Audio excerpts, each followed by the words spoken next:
제가 목회를 하면서 이제 자주 하는 것들이 있는데 그 중에 하나가 글을 쓰게 되는 겁니다. 뭐 주일 설교 원고는 말할 것도 없고 이제 매주 매일 새벽 설교도 그렇고요. 또 뿐만 아니라 이제 샘모임이나 혹은 이제 여러 강의를 위해서도 원고를 작성하고 준비하는 일이 있고요. 그 외에도 가끔은 이제 추천서를 씁니다. 우리 교인들이나 교인들의 자녀들이 입시나 입학 혹은 이제 입사에 이 교역자 추천서가 필요한 경우에 이제 추천서를 쓰게 되는 경우 있고요.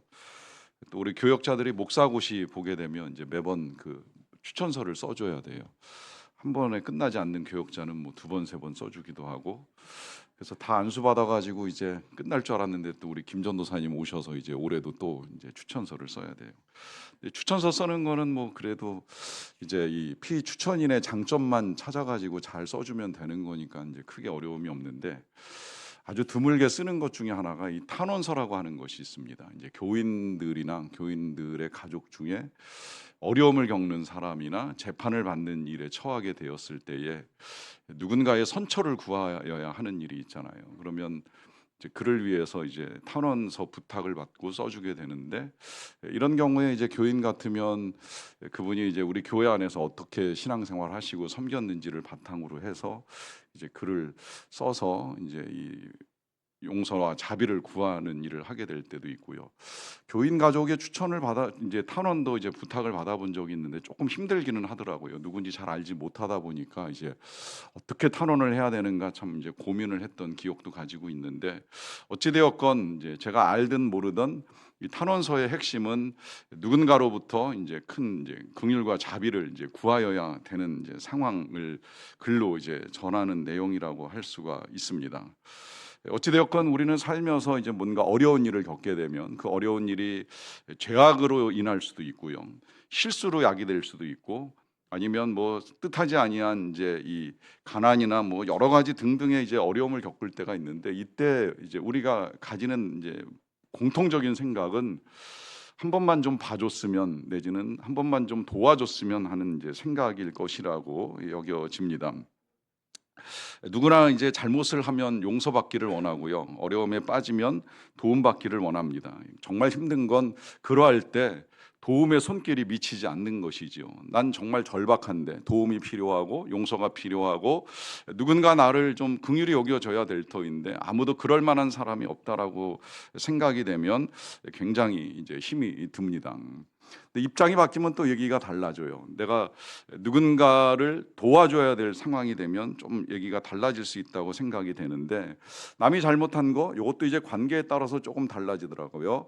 나하고 관계없는 사람이 잘못한다, 뭐 그럴 수 있지, 뭐 그 사람이 그렇게 사나 보다, 그냥 이렇게 생각해 버리면 되는데, 나하고 관계 있는 사람이 나에게 잘못할 때 뭐 한 번쯤은 용서해 주고 두 번쯤은 봐줄 수 있을지 모르겠지만, 그게 반복되고 지속되면 처음에는 좀 짜증나다가 나중에 이제 화가 날 수도 있는 것이죠. 도움을 요청하는 경우도 마찬가지 아니겠습니까?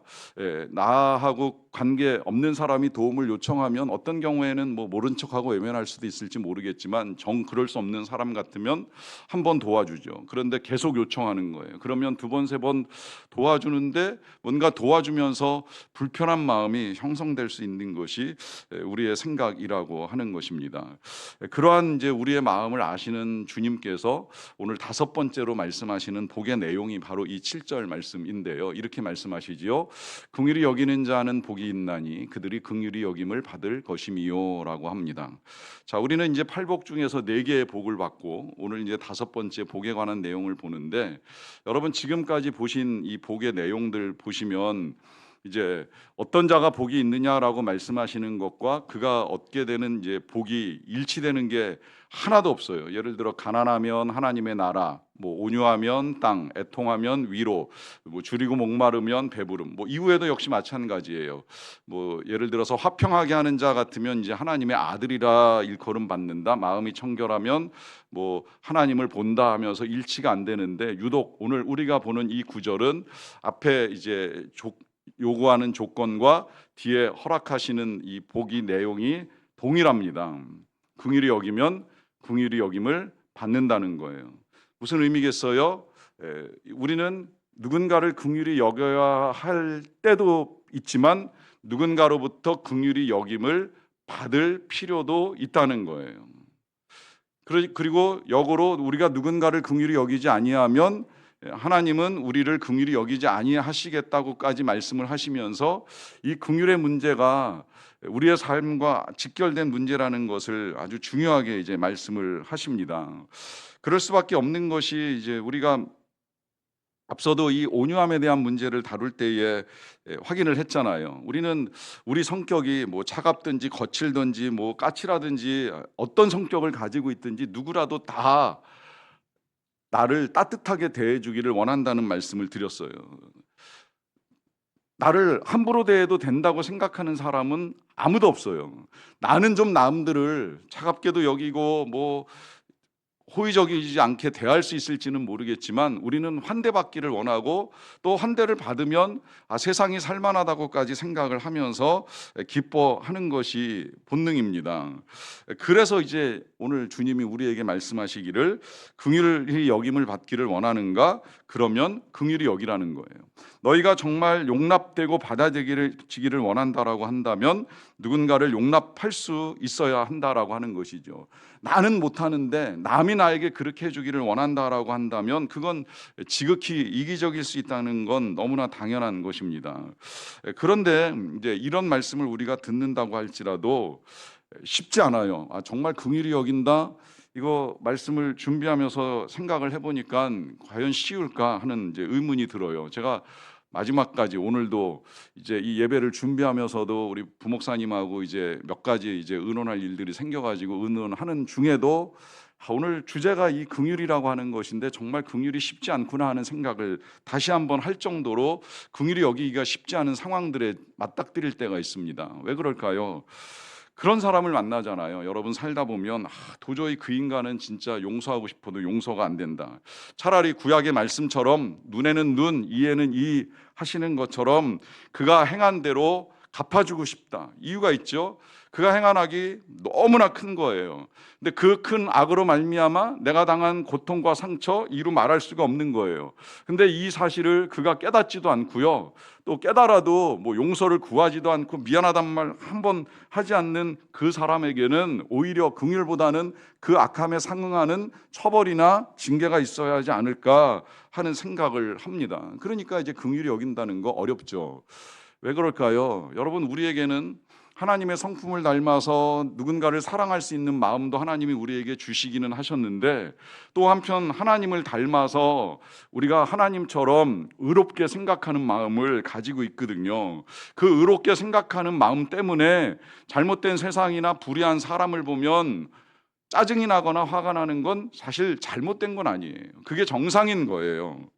그러다 보니까 이제 이걸 바로잡고자 하는 생각이 있고 실제로 그걸 바로잡기 위해서 법과 질서가 만들어지고 그래서 우리가 사는 세상이 그나마 이만큼 법과 질서에 의해서 통제되는 세상을 살아가게 된 거예요. 그래서 지금은 어느 정도 뭐 강한 사람이든 약한 사람이든 가진 자든 못 가진 사람이든 어느 정도의 평화를 누리며 살아가는 세상을 만들어가기는 하고 있어요. 그런데 이 바로잡는다는 명분을 가지고 우리가 이 불의한 상황이나 불의한 사람들을 대할 때 위험한 것이 뭐냐면 그걸 바로잡는 데 있어서 우리가 긍휼을 잃어버릴 가능성이 굉장히 크다는 것입니다.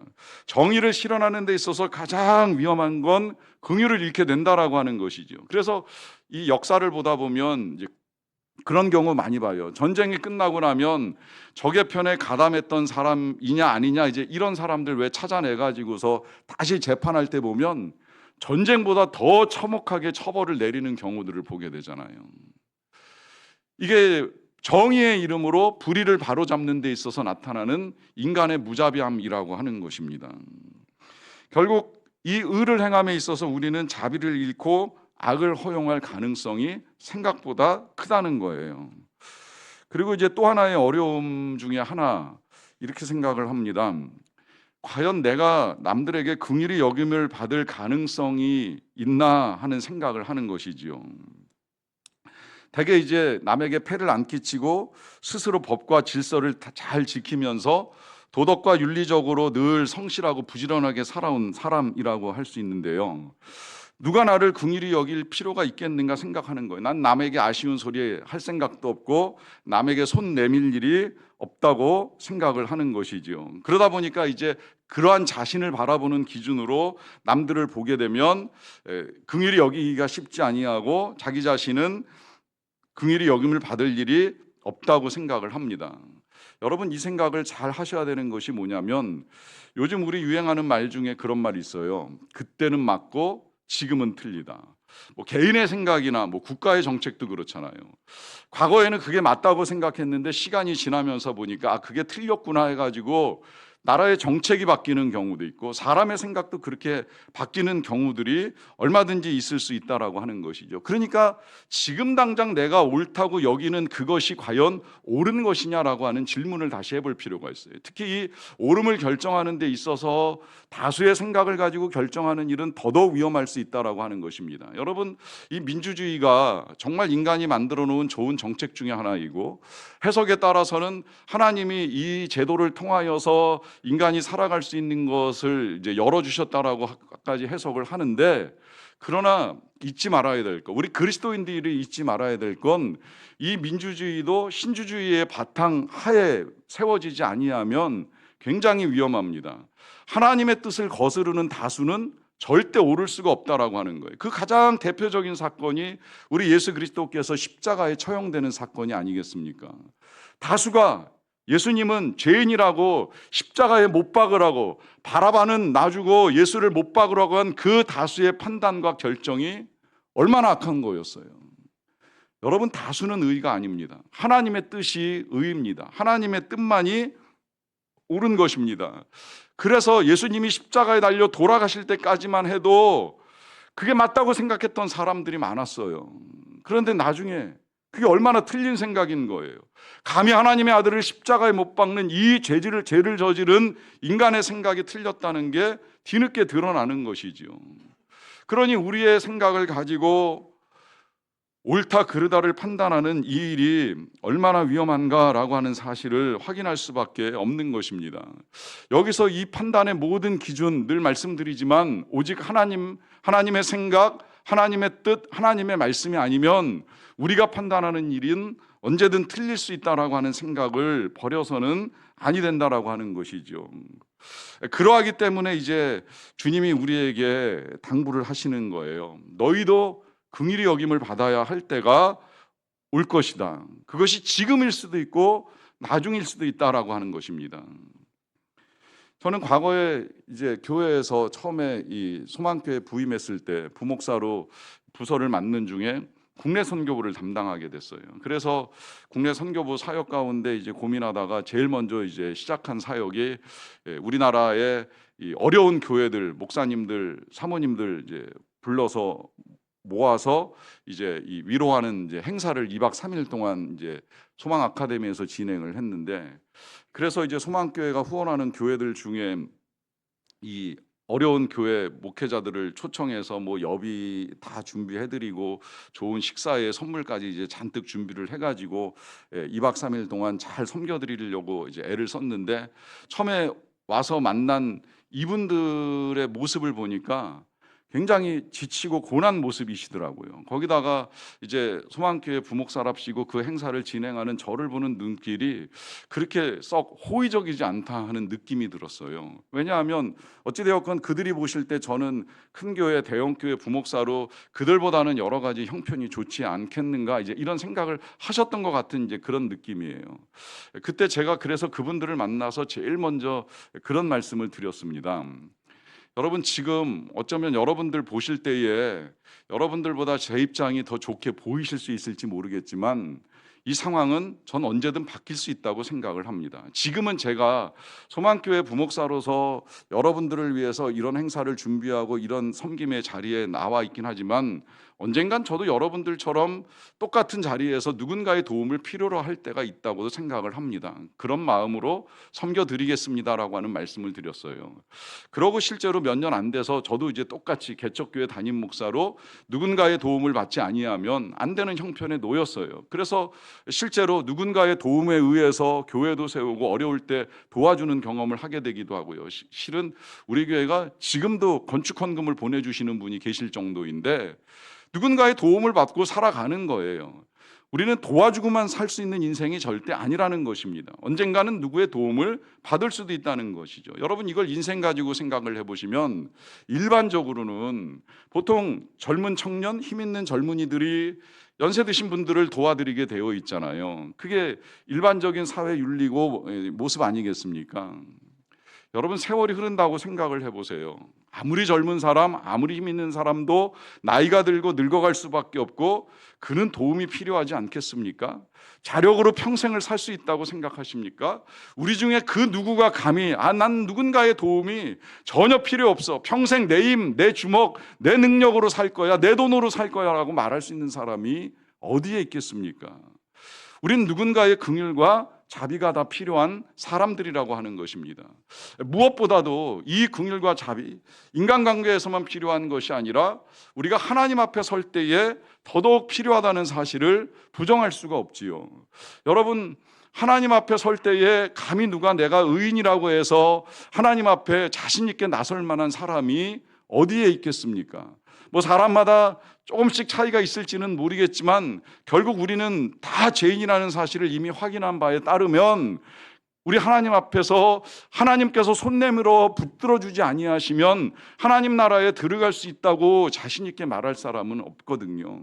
그래서 그 하나님 앞에 긍휼이 필요하다는 사실을 인정한다면, 그렇다면 오늘 주님이 우리에게 말씀하시는 거예요. 그러면 너희도 긍휼을 베풀어라. 이게 얼마나 중요한지요. 우리 예수님께서 지금 우리가 읽어나가는 이 산상수훈의 메시지를 전해주실 때에 제일 먼저 이제 8가지 복을 말씀해 주셨잖아요. 그러고 난 다음에 이제 계속해서 이제 어떻게 살아야 되는지에 대해서 말씀하시는 중간에 보시면 우리가 어떻게 하나님께 기도를 드려야 되는지에 대해서도 알려주시죠. 그 기도가 주기도문이 된 거 아시잖아요. 이 주기도문에도 8개의 기도문이 나옵니다. 우리가 꼭 드려야 될 가장 중요한 항목 8개를 이제 열거를 해 주신 거예요. 그 8개의 항목 중에 제일 길게 제시되는 기도문이 뭔지 아시죠? 우리가 우리에게 잘못한 사람을 용서하여 준 것 같이 우리 죄를 용서하여 주시고. 이게 제일 길잖아요. 자, 이렇게 긴 기도를 넣어 주실 때에도 동일하게 말씀하신 거예요. 내가 용서한 것 같이 용서해 주세요. 그만큼 누군가를 용서하는 건 우리가 용서받는 것만큼이나 중요하다는 거예요. 누군가를 긍휼히 여기는 건 우리가 긍휼히 여김을 받는 것만큼이나 중요하다는 거예요. 그래서 긍휼히 여기라고만 말씀하시는 것이 아니라 용서를 위한 기도까지 드리도록 주님이 우리에게 가르쳐 주시는 거예요. 그러하기 때문에 우리가 긍휼이 필요하다는 사실을 인정하는 것이 필요합니다. 그래서 우리가 긍휼이 필요한 사람이라는 것을 알게 될 때에 이제 우리가 누군가를 용서하는 사람으로 살아갈 수 있게 되는 것이지요. 자, 그렇게 보면 이제 이 긍휼이 우리에게 필요하다는 사실은 너무나도 잘 이해가 되는데, 문제는 실제적으로 어떻게 이제 이 긍휼을 베푸는 삶을 살 것이냐라고 하는 거. 어떻게 보면 이제 온유한 만큼이나 어렵지 않은가라고 하는 생각을 하는데요. 일단 긍휼은 이렇게 정의를 해드릴 수 있습니다. 긍휼이라고 하는 건 넘어진 자를 발로 짓밟지 않고 손을 잡아 일으켜 주는 것이다라고 정의합니다. 자, 이 넘어진 자는 가난으로 인해 넘어진 사람일 수도 있고, 실수로 인해 넘어진 사람일 수도 있고, 죄악으로 인해 넘어진 사람일 수도 있고, 어떤 형태로든 인간은 살다 보면 넘어지고 주저앉을 때가 온다는 거예요.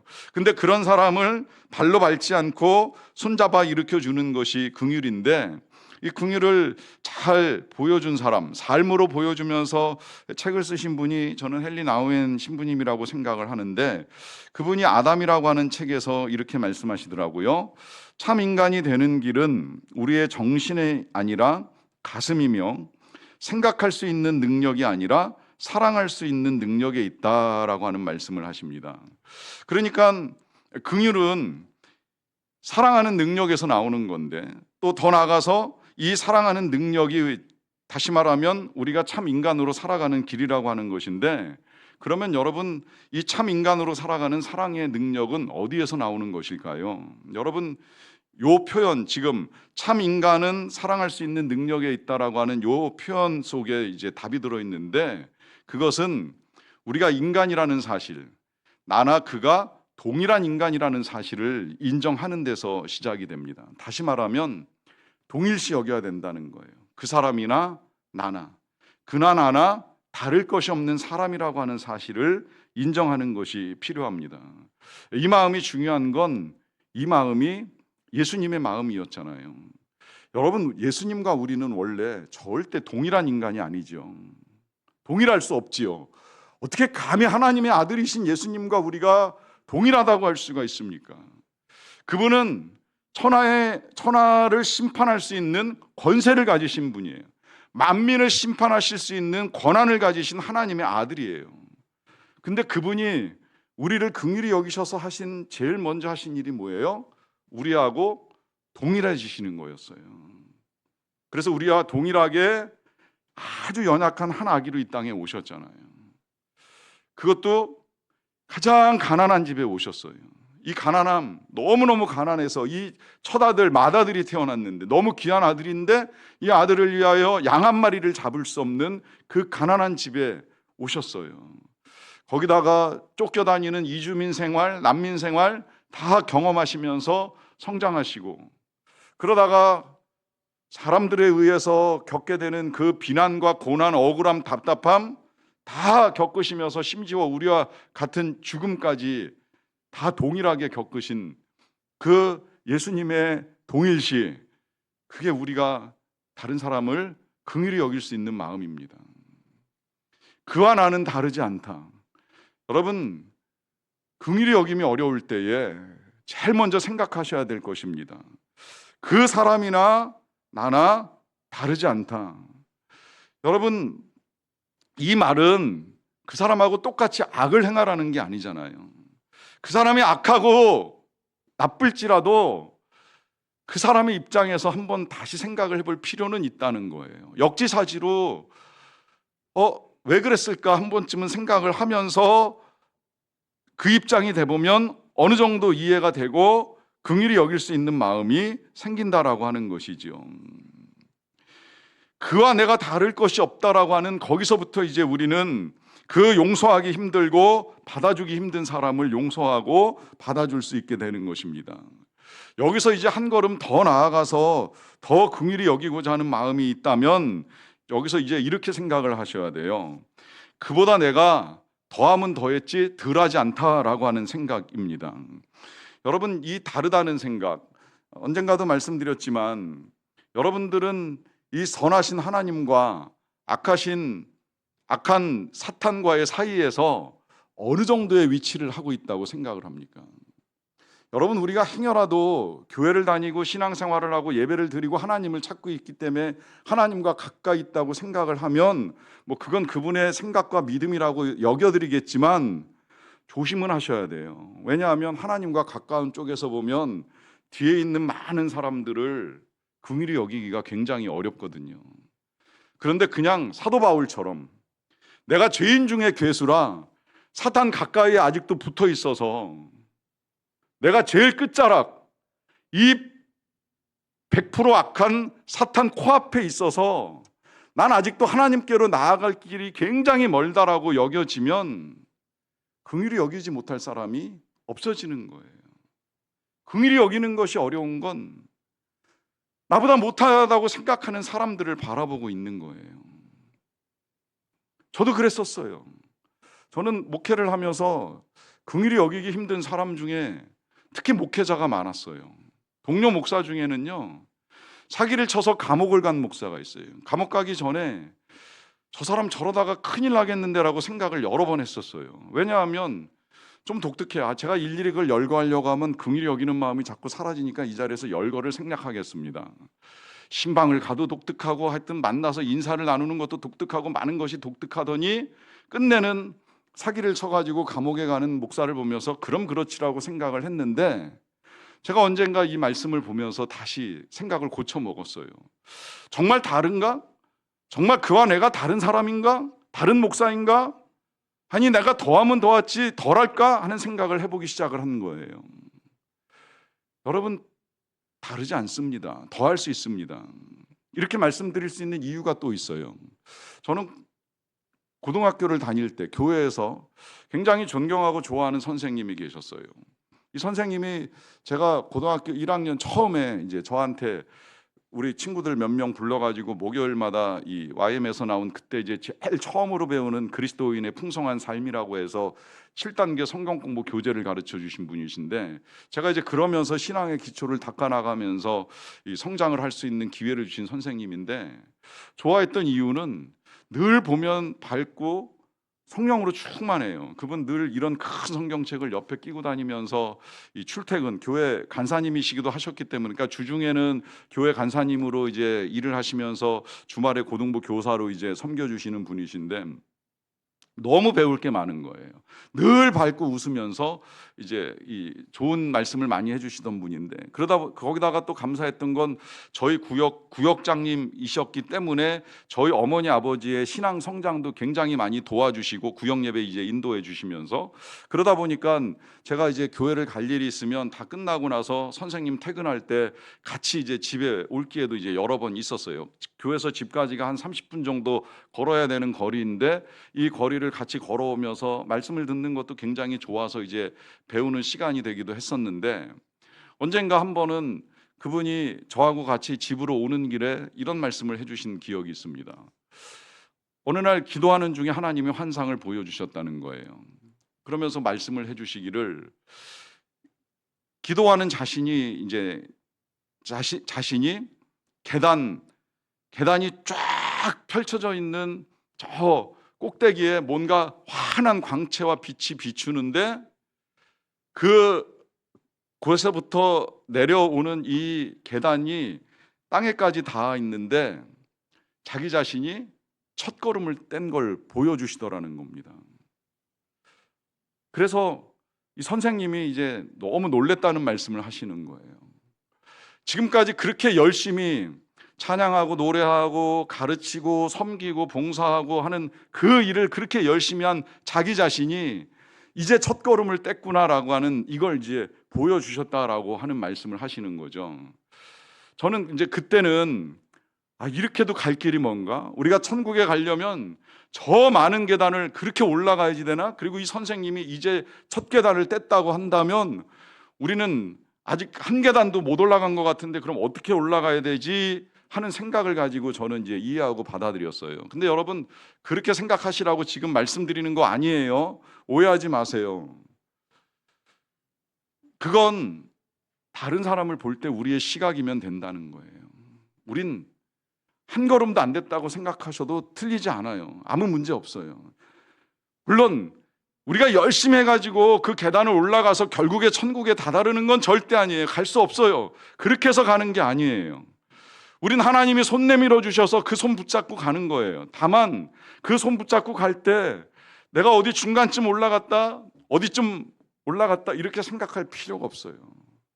그저 그냥 내가 맨 밑바닥에 있다고 생각하면 다른 사람들이 높이 보일 거예요. 그렇게 볼 수 있으면 되는 거예요. 그러면 긍휼히 여길 수 있는 거예요. 그러면 긍휼히 여기는 이 마음이 왜 필요하겠어요? 이 바닥에 있는 나를 하나님이 긍휼히 여겨주셔서 손 내밀어 주셨다는 사실을 깨닫게 되는 거예요. 그것이 깨달아지고 정말로 그 사실이 믿어진다면, 그러면 너희도 긍휼히 여겨라. 이것이 오늘 저와 여러분들에게 허락하시는 주님의 말씀입니다. 같이 기도하겠습니다. 여러분, 이 시간에 같이 기도할 때 한번 우리 같이 이런 생각하고 기도를 드렸으면 좋겠어요. 여전히 긍휼히 여기는 것이 혹시 어려운 사람이 있진 아니합니까? 다 용서할 수 있을지라도 그 사람만큼은 정말 용납하기가 너무 힘들다, 받아들이기가 힘들다, 도저히 안 되겠다, 도저히 힘들다 라고 여겨지실 때, 오늘 여러분들을 위해서 이 땅에 오신 주님의 은혜, 주님의 사랑 정말 감사한지 감사한 고백부터 먼저 하시고, 그 감사한 은혜를 따라 나도 내 위에 있는 그를, 나보다 한 걸음 더 나아가 있는 그를, 가장 바닥에 있는 내가 그를 용서하고 용납하겠습니다라고 주님께 마음 담긴 고백을 드릴 수 있는 시간 가지시기를 바랍니다. 우리 함께 기도하며 나아가겠습니다. 죄인을 사랑하신 하나님의 긍휼,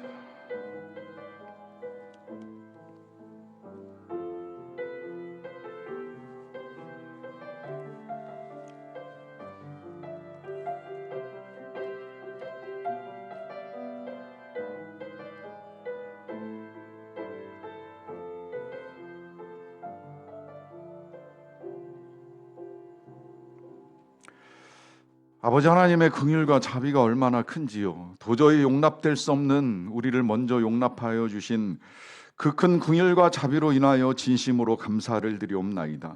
죄인 중에 괴수인데 용서하신 그 크신 은혜와 사랑을 힘입고 오늘도 살아갑니다. 하나님의 나라에까지 이릅니다. 이 은혜를 받았기에 우리도 사랑하고 용서하고 긍휼히 여기고 용납하며 살기를 원합니다. 예수님의 이름으로 기도하옵나이다. 아멘.